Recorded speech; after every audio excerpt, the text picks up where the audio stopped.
بسم اللہ الرحمن الرحیم۔ قرآن مجید کا تقریباً کوئی 10واں حصہ اگر کہا جائے تو یہ مبالغہ نہیں ہے، وہ موسیٰ علیہ السلام کے قصے پر مشتمل ہے۔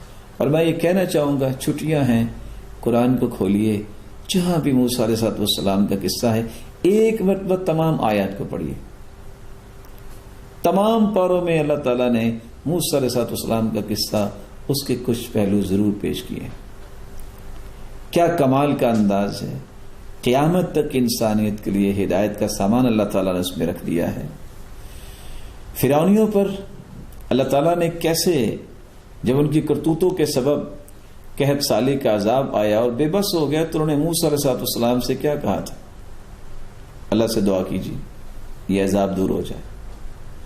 کہف سالی کا جو ہی عذاب ختم ہو گیا تو پھر نافرمان ہو گئے۔ اللہ نے پھر سیلاب اور بارشیں اور طرح طرح کی مصیبتیں ان کو دی اور سب کچھ تباہ ہو گیا۔ پھر جب وہ بے بس ہوئے تو پھر کہنے لگے دعا کر دیں طوفانی عذاب سے اللہ بچا دے۔ اللہ نے پھر بچا دیا۔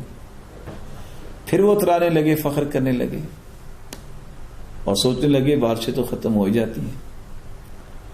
اور کس طرح اللہ عزوجلال نے دوبارہ ان کو مصیبت ڈالی، ہری بھری فصلوں پر ٹڈیوں کا حملہ ہو گیا، جس سے فصلیں تباہ ہو گئی۔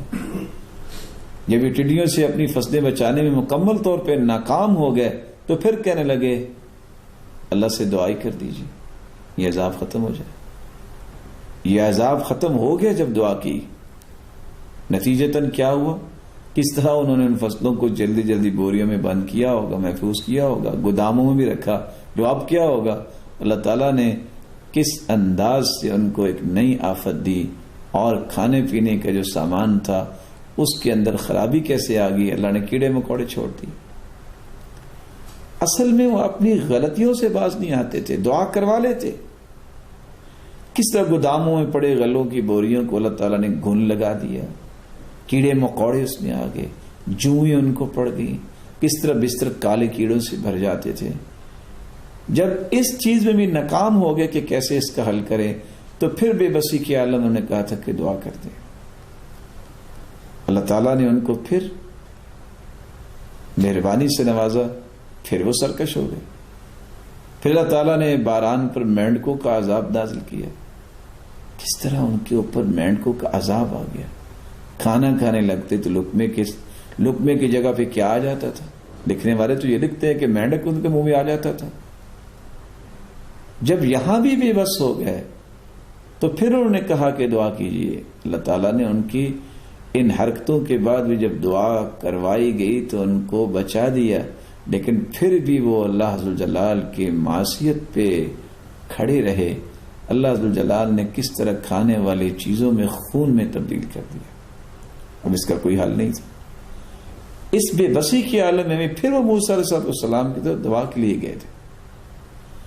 تو اس سارے قصے سے جو بات ہمیں سمجھ آتی ہے وہ دو باتیں ہیں کہ اللہ کے سامنے گڑ گڑا کے پوری امت کو رونا چاہیے، استغفار کرنا چاہیے، اجتماعی توبہ کی ضرورت ہے، اور آئندہ سے اس بات کا فیصلہ کرنا چاہیے کہ یا اللہ ہم سے چاہتے نہ چاہتے جو گناہوں میں ہیں، آئندہ سے ہم گناہوں سے بچیں گے تو رب تعالیٰ اپنی رحمت سے نواز دیں گے۔ ہمیں یقین ہونا چاہیے، اس پر اعتقاد رکھنا چاہیے، وہ کسی کو ضائع نہیں کرتا۔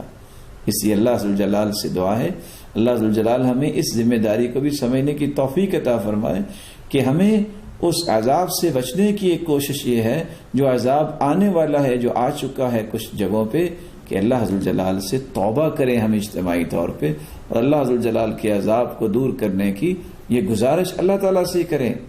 میرا مالک حفاظت فرمائے گا۔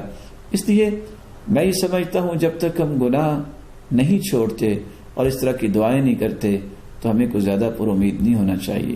جب ہم گناہ چھوڑ دیں گے، اللہ سے سچے وعدے کر لیں گے، اور اس کے ساتھ ساتھ اللہ تعالیٰ سے اجتماعی طور پہ دعائیں کریں گے، اور سب مل کے توبہ کریں گے کہ ہر شخص یہ کہے کہ کہیں میرے گناہوں کی وجہ سے ایسا تو نہیں ہو رہا، کہیں میرے گناہوں کی وجہ سے ایسا تو نہیں ہو رہا، تو رب تعالیٰ پھر اپنی رحمت کا نزول فرمائیں گے۔ یا